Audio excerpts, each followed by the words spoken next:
De volta com Programação Nacional e nós estamos falando hoje sobre os cuidados com idosos. Eu estou aqui conversando com Eduardo Frutuoso e Ana Vasconcelos, eles são proprietários aí do Grupo Canadá Saúde.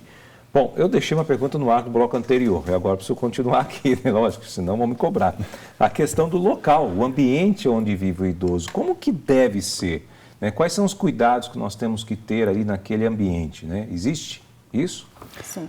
Sim. Aí eu até pego a oportunidade para poder, as pessoas que moram na sua própria residência e que muitas vezes tem vilões aí que estão à espreita, uma oportunidade para derrubar alguém, enfim.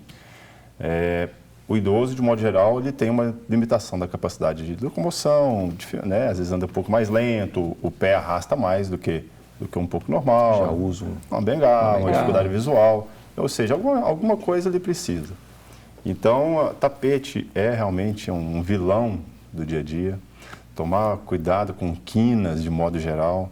Móveis que eventualmente não têm uma estabilidade muito grande. Mesinha de centro. Mesa de centro. Mesinha do lado da cama, que às vezes tem uma mesinha do lado da cama e deixa um livro, enfim. E às vezes à noite vai levantar, senta na cama, dá aquela tontura, né, e apoia na mesa para levantar. Vai para o chão.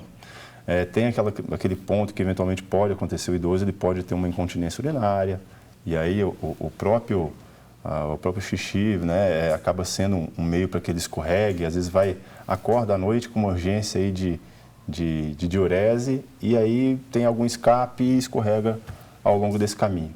Né? Quando você entra nos residenciais, também nos residenciais sênior, você tem que realmente, até porque a legislação exige isso, por isso é importante seguir realmente a legislação, que tenha ambientes arejados. Eu falo que todo mundo, quando vai escolher uma casa, quer sentir bem no local, né? Então, quando vai realmente para o residencial, tem que ser uma casa arejada, que tenha plana, né? Pelo menos rampa, escada. Que tenha acessibilidade em tudo, tem que ter corrimão em todos os locais, de acesso coletivo, piso antiderrapante. E aí entra os detalhes de mobiliário, que é o que a gente estava falando um pouco aqui agora. Ambiente claro, né? Banheiro acessível, isso é importante. Com aqueles, como é que é? As barras? As barras de segurança. Tomar cuidado com luz para não dar sombra, e a sombra pode ser, para quem tem uma dificuldade visual, pode ser realmente ali ele pode imaginar que é um degrau e perder o equilíbrio, se falsear. Olha isso, né? Tem detalhes mesmo. Tem esses detalhes, e o cuidador tem que ficar atento a tudo isso.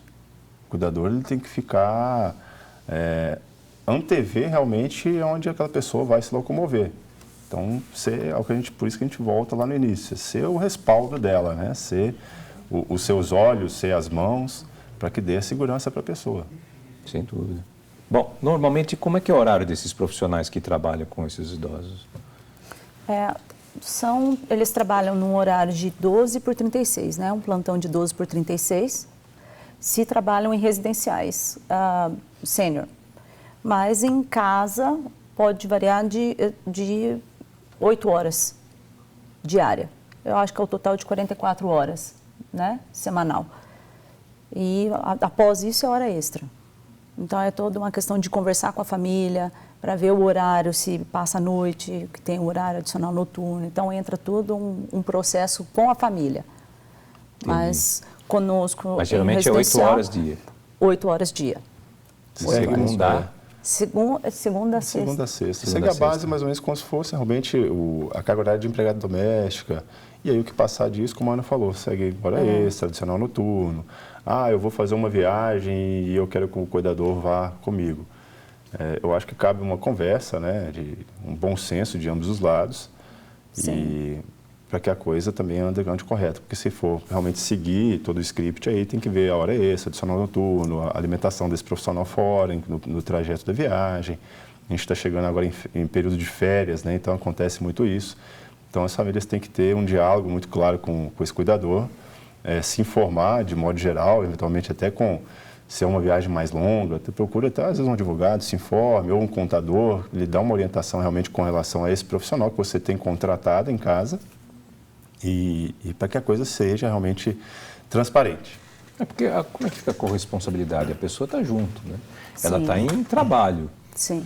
Né? E se acontece algum acidente, justamente, pelo amor de Deus, né? E até mesmo, Se pararmos para pensar pela quantidade de horas, e por isso é importante a conversa com a família. A pessoa faz 8 horas diárias, ela vai para casa, ela já vai descansar, ela vai espairecer. Em uma viagem, em um ambiente onde ela trabalha muitas horas, será que essa paciência vai ser a mesma? Será que o cuidado vai ser o mesmo? A qualidade. A qualidade vai ser a mesma. É a mesma maneira como se fosse o cuidador, a família passar a ser um cuidador. Passar a cuidar da família. É o estresse, o cansaço de muitas horas desse trabalho. Então, tudo tem que ser realmente conversado. O que dá mais trabalho? Trabalhar com cuidar de um idoso ou de uma criança, né? Se você gosta do trabalho, não é trabalho, né? Eu, como trabalho com idoso, eu acredito que o idoso é mais fácil que criança. A gente tem um filhinho de 3 anos e meio, então ele é arteiro, né? Então, a gente fala que as professoras passam um doce. Eu estou de 6 meses, E se você trabalha com o que gosta, a gente, no nosso ambiente lá, a gente se diverte muito com eles. Eles têm muita história de vida, né? Então, primeiro que é uma lição, você tem realmente, a gente já teve profissionais de N áreas que tem todo um histórico profissional, que descobriram coisas, ou que às vezes eram realmente dona de casa, mas que cuidaram de todos os filhos. Tem história, acho que o que enriquece muito essa convivência é essa bagagem. E aí torna-se muito prazeroso. Essa relação entre os familiares no dia a dia, isso ajuda muito a questão do próprio estresse, dessa questão de entender o processo de envelhecimento do pai. Então, essa relação interfamiliar é muito saudável.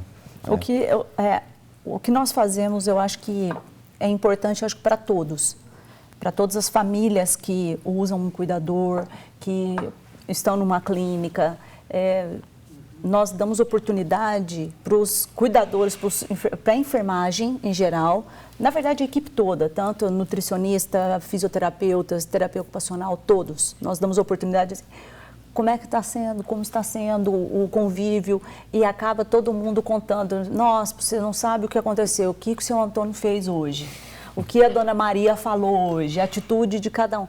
Então nós damos oportunidade para eles poderem expor e participar disso, não ser uma vida regrada, séria, não é só simplesmente profissional, não, eles se divertem. Nós pegamos as coisas boas dos idosos também.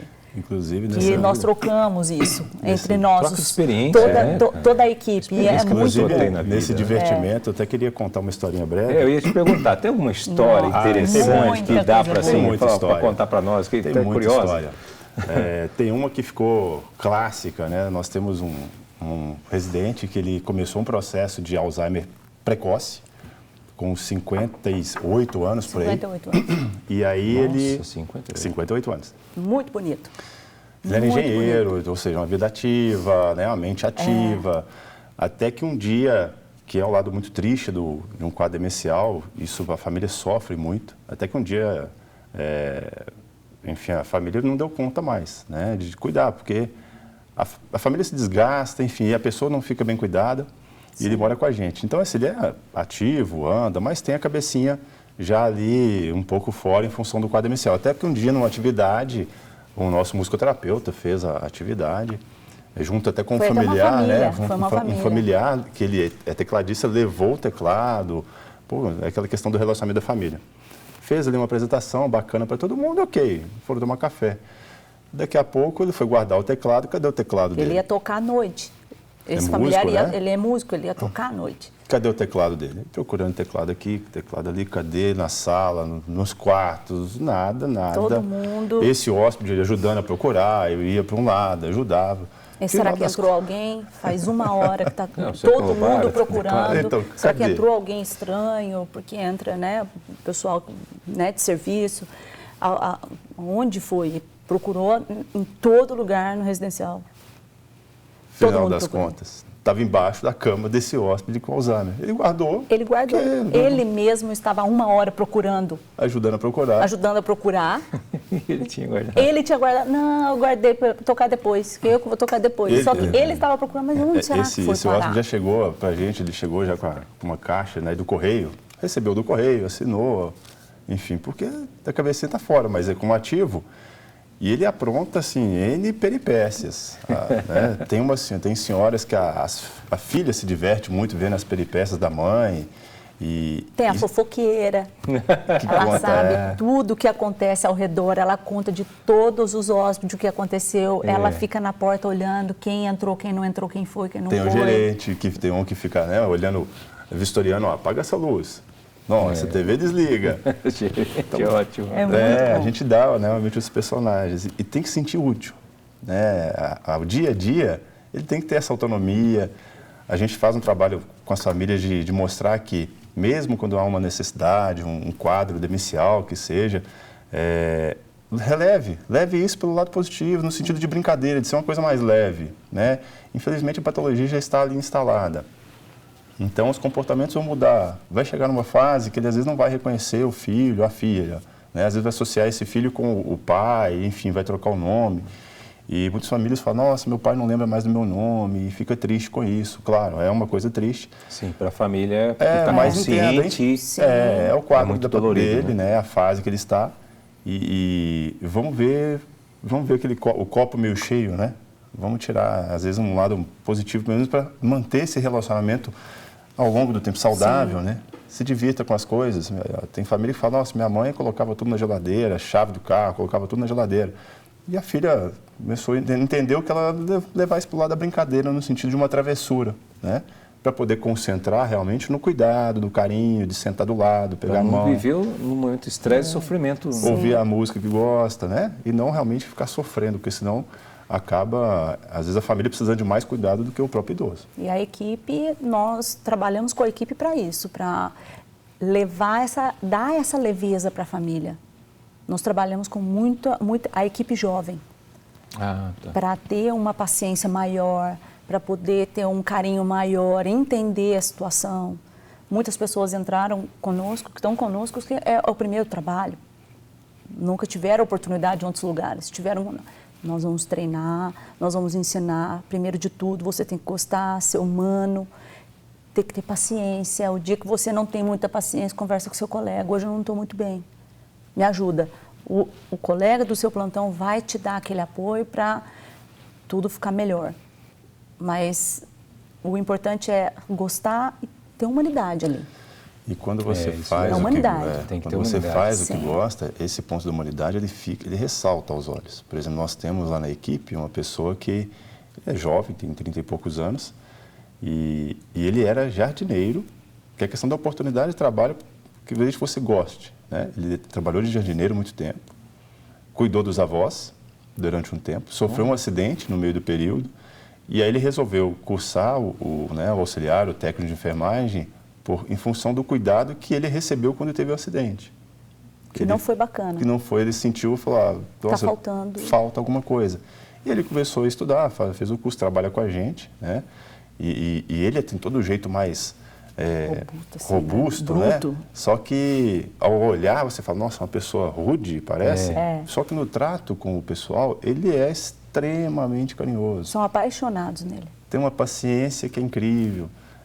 Ver realmente o senhor e a senhora que está oferecendo cuidado com amor mesmo, né? Com afeto, com um olhar sincero de alguém da família. Existem senhoras que esperam o plantão dele, porque ele sabe conduzir e tratar, aí elas estão apaixonadas por ele, é assim... É a flor do jardim. Que legal. E aí cada hóspede tem aquele seu favorito, né? Que legal quando a pessoa descobre isso na vida dela, né? Ela se sente realizada e realiza a vida dos outros também. Com certeza. Isso é muito legal. A gente precisa ir para um rápido intervalo, a gente volta já.